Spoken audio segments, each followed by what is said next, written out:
From WisPolitics in Madison, you're listening to Capital Chats.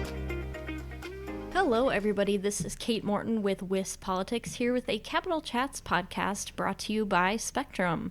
Today I'm here in the office with my colleague Abigail Levins to talk about an interview she did with Representative Rob Kreibich. So, Abigail, tell us a little bit about the interview. Sure. So Representative Kreibich is a returning legislator. He previously served for 13 years and took the last 18 years off. And he talked to me a little bit about what he did during that time and what he's looking forward to coming back to the legislature. Great. Let's hear what he had to say.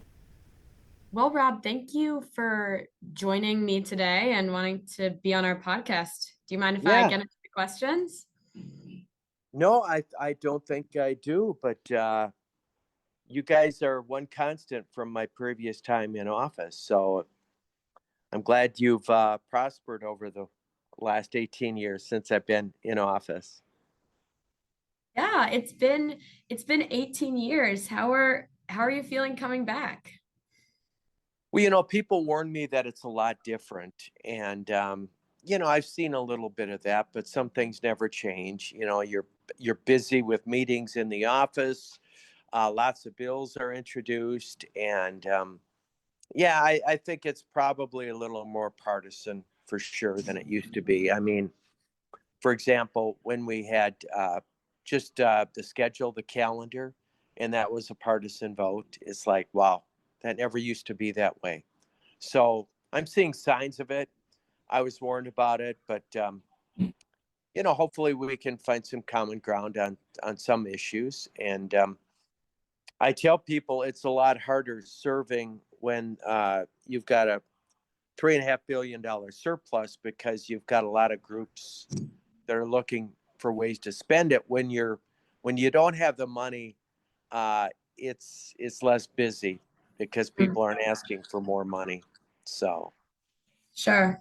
And tell me about what you've been doing since being in the legislature in this that you had. Yeah, that's a very good question.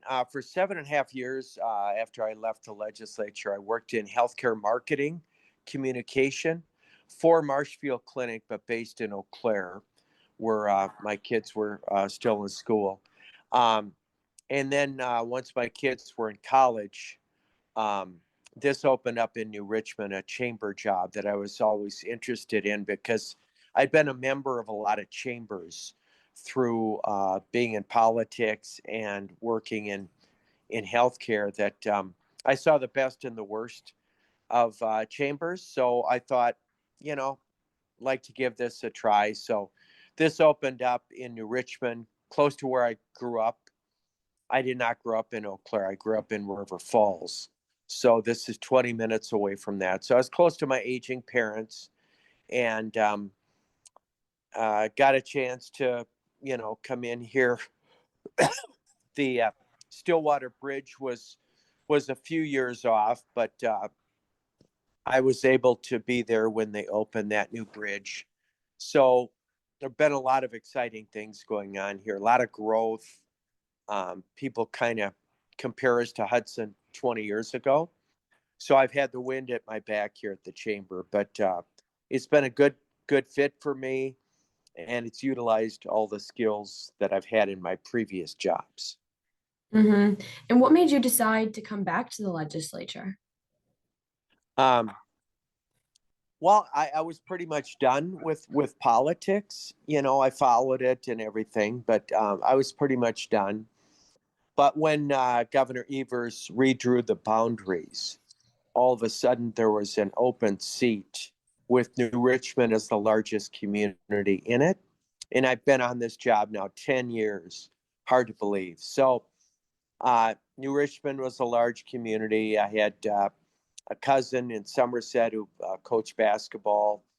Elmwood and Spring Valley, I've got family there. So it was like, maybe I should try this one more time. And it worked out. It's a 63% Republican district. My previous one was 55% Democrat.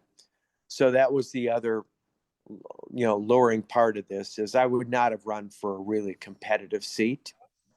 But this one was safely Republican. And yeah, so I'm 80% at the chamber now and juggling both jobs. But, a lot of legislators are citizen legislators where they do other things. I did not do that my first stint. I was a full-time legislator, and I kind of regret not having another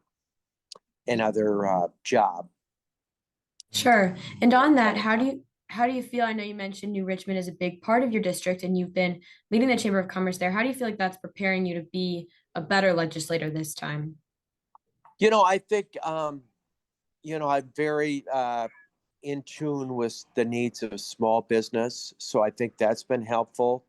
I run the budgets. I'm responsible for the budgets here at the chamber, and I'm just involved in economic development. So, the Tech College, I work closely with them, UW River Falls. So none of this is new to me because I've already had these existing relationships. So that part has made it pretty easy for me. So, and I got my old office back, my old parking spot back.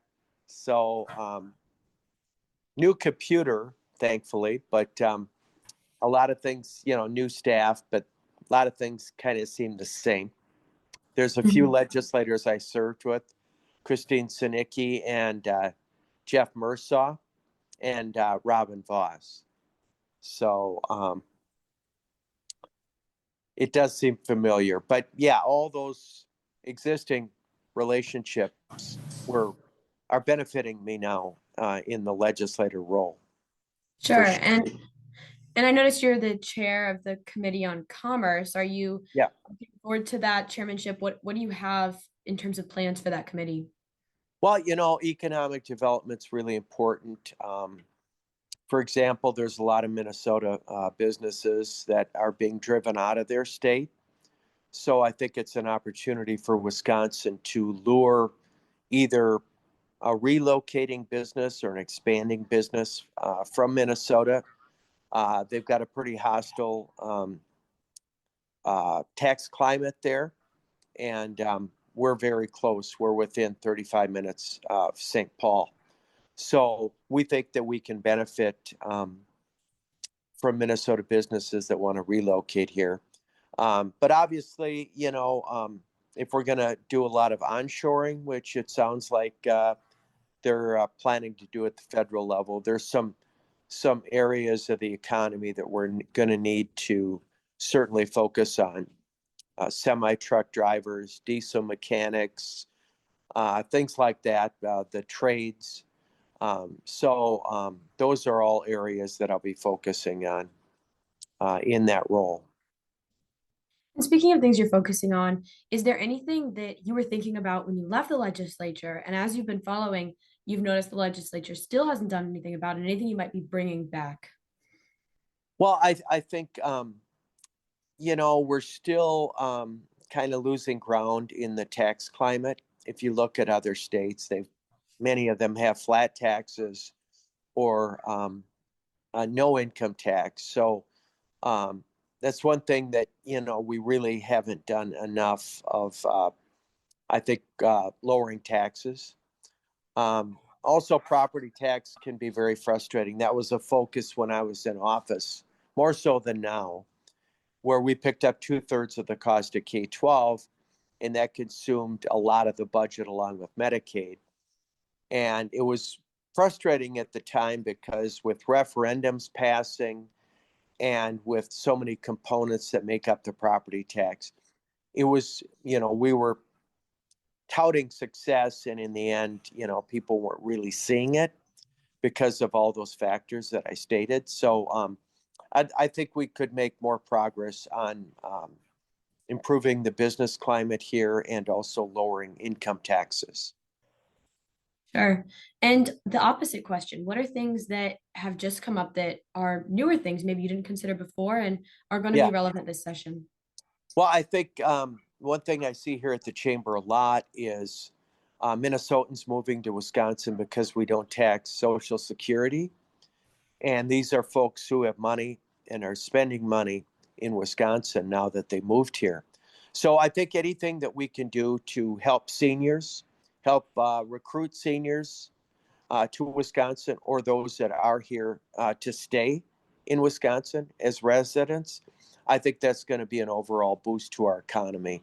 And again, that's something we've seen here in the New Richmond area in St. Croix County, because so many Minnesotans are moving over here because of the tax climate and how we treat seniors. So anything we could do to improve the lives of seniors, I think is going to be beneficial, because it will keep those folks in Wisconsin rather than going to Arizona or Florida. And I think we can gain some new residents. And again, these are not poor people moving to the state. So it does boost the spending on retail and restaurants and those sorts of things. So anything related to cutting taxes for seniors would be important to me. Okay. Rob, one more question for you. What Yeah. are you most looking forward to this session and returning to the legislature? What am I most looking forward to is, well, we've got a $3.5 billion surplus. I think it's going up from there. I think returning as much of that to the taxpayers would be my goal. And just reconnecting with all the new legislators.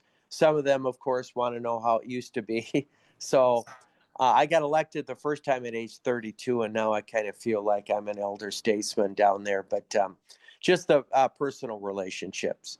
You make lasting friendships down there on both sides of the aisle. So I'm looking forward to that and doing good things, again, for the people in my district. Thank you, Rob. Thank you so much for answering all of my questions today. Yeah, they were good questions. All right, Abigail, thanks so much for sharing that interview with us. If our listeners want to learn more about the state legislature, they can head to our website at wispolitics.com. But in the meantime, I'm Kate Morton. And I'm Abigail Evans. Thank you for listening to WIS Politics Capital Chats, brought to you by Spectrum.